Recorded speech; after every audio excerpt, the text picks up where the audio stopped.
Question 5. Calculer la distance parcourue par une voiture qui roule à la vitesse de 90 km/h pendant une durée de réaction de 2 secondes. Que peut-on dire du conducteur?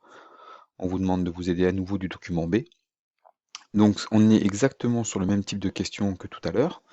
On peut vérifier l'information dans le document B, mais attention, le verbe d'action, c'est calculer. Donc il faut retrouver la valeur par un calcul.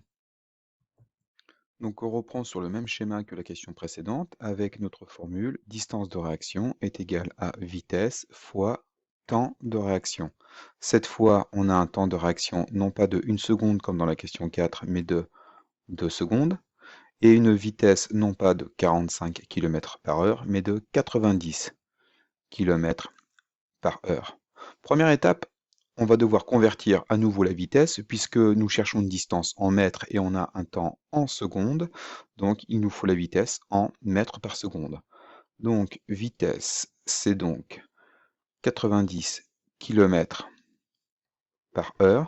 Si je veux la vitesse en mètres par seconde, je fais 90 divisé par 3,6 et je l'obtiens en mètres par seconde. Si on fait le calcul, on obtient 25 mètres par seconde. On peut aussi faire l'astuce assez simple. Tout à l'heure, nous avions une vitesse de 45 km/h. C'est la moitié de 90. Donc là, pour obtenir la conversion de 90 km/h, il suffisait de multiplier la vitesse que nous avions tout à l'heure. Elle était de 12,5 mètres par seconde. Donc forcément, on trouve 25 mètres par seconde.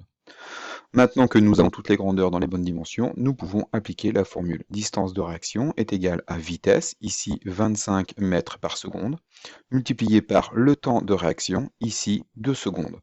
On a donc une distance de réaction de 50 mètres. On est très loin des 12,5 mètres de tout à l'heure. On a le droit de rouler à 90 km/h sous certaines conditions, sur certaines routes.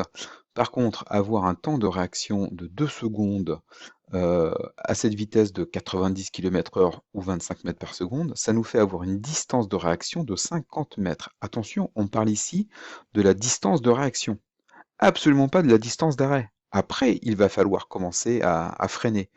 Là, le véhicule va mettre 50 mètres juste le temps que le conducteur réagisse. Donc que peut-on dire du conducteur? Eh bien on peut résumer que c'est un danger public, puisque avoir un temps de réaction de 2 secondes et rouler à la vitesse de 90 km/h, ça fait obtenir une distance de réaction de 50 mètres qui est beaucoup trop. Donc ce n'est pas raisonnable de conduire avec un temps de réaction de 2 secondes, et encore moins de conduire à la vitesse de 90 km/h. Voilà.